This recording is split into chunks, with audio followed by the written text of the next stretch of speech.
City ಕಡೆ ಬಂದ್ಬಿಟ್ಟಿದ್ಯಾ? ಕುರಿ ತಗೊಂಬಂದಿದ್ದಪ್ಪ ಮಾರ್ಬೇಕಂತ. ಮತ್ತೆ ನೀನು ಊರಿಗೆ ಹೋಗಲ್ವಾ?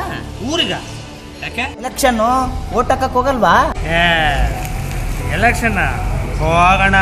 ಎಕ್ಸಾಮ್ ಬರೆಯಕ್ಕೆ ಬೋರ್ ಈ ಕೈಯಲ್ಲಿ, ಇನ್ನು ಈ ದೇಶದ ಹಣೆ ಬರ ಬರೆಯಕ್ಕೆ ಹೋಗ್ತೀನ. ಹೋಗೋಣ, ಯಾರು ಹೋಗ್ತಾರೆ? ಅದರಿಂದ ಏನೇನ ಪ್ರಯೋಜನ? ಏನು ಪ್ರಯೋಜನ? ನೀನು ಊಟ ಯಾಕೆ ಮಾಡ್ತೀಯ? ಅದರಿಂದ ಏನು ಪ್ರಯೋಜನ?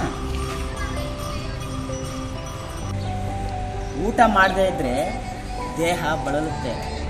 ಹಸಿವು ನೀರಡಿಕೆಯಿಂದ ಬಳಲಿದ್ದ ಈ ದೇಹ ಸಾವಿಗೆ ತುತ್ತಾಗುತ್ತೆ. ಅದೇ ರೀತಿ ನೀನು ಮತದಾನ ಆಗದೇ ಇದ್ರೆ ದೇಶ ಬಳಲುತ್ತೆ, ದೇಶದ ಆಡಳಿತ ಕುಸಿಯುತ್ತದೆ. ಆಗ ಸದೃಢ ಸರ್ಕಾರ ನೆಲೆಗೊಳ್ಳುವುದಿಲ್ಲ. ದೇಶದ ಆಡಳಿತಕ್ಕೆ ಧಕ್ಕೆ ಬಂದರೆ ಅದು ಪ್ರತಿಯೊಬ್ಬ ನಾಗರಿಕನ ಜವಾಬ್ದಾರಿ. ಈಗ ನಿಮ್ಮ ಮನೆಯಲ್ಲಿ ನಿಮ್ಮಪ್ಪ ಅಮ್ಮ ನಿನ್ನ ಮದುವೆ ಮಾಡೋಕ್ಕೆ ಎಷ್ಟು ಕಷ್ಟಪಡ್ತಾರೆ ಗೊತ್ತಾ? ನೀನು ಮದುವೆ ಆಗೋ ಹುಡುಗಿ ಕುಲ, ಗೋತ್ರ, ನಕ್ಷತ್ರ ಎಲ್ಲ ತೂಗಿ ಅಳಿದು ನೋಡ್ತಾರೆ. ಯಾಕೆ ಹೇಳು? ನನ್ನ ಸೊಸೆ ಗುಣವಂತಿ ಆಗಿರ್ಬೇಕು, ನನ್ನ ಸೊಸೆ ರೂಪವಂತಿ ಆಗಿರ್ಬೇಕು ಅಂತೆಲ್ಲ ಸಾವಿರಾರು ಯೋಚನೆ ಮಾಡ್ತಾರೆ. ಹಣದ ಆಸೆಗೋ, ವರದಕ್ಷಿಣೆ ಆಸೆಗೋ, ಯಾವುದೋ ಕುಂಟಿ ನಾಲ್ಕುಡಿನ ನಿನಗೆ ಮದುವೆ ಮಾಡಿ ಅವ್ರ ಸೊಸೆ ಅಂತ ಒಪ್ಕೊಳ್ಳೋದಿಲ್ಲ. ವೈಯಕ್ತಿಕ ಜೀವನದಲ್ಲಿ ಇಷ್ಟೆಲ್ಲ ಜಾಗೃತಿ ವಹಿಸೋರೋ ನೀವು ದೇಶದ ಆಡಳಿತ ನಿರ್ಧರಿಸೋ ಚುನಾವಣೆಯಲ್ಲಿ ಯಾಕಪ್ಪ ಬೇಜವಾಬ್ದಾರಿ ತೋರಿಸ್ತೀರಿ? ವೈಯಕ್ತಿಕ ವಿಚಾರದಲ್ಲಿ ಇಷ್ಟೆಲ್ಲ ಜಾಗೃತಿ ವಹಿಸ್ತೀರಿ, ಆದರೆ ದೇಶದ ವಿಚಾರದಲ್ಲಿ ಜಾಗೃತಿ ವಹಿಸಿದಲ್ಲ. ಇದೇ ಈ ನಮ್ಮ ದೇಶದ ದುರಂತ. ನೋಡಪ್ಪ, 17ನೇ ತಾರೀಕು ಮಹಾವೀರ ಜಯಂತಿ, ಅವತ್ತು ರಜೆ.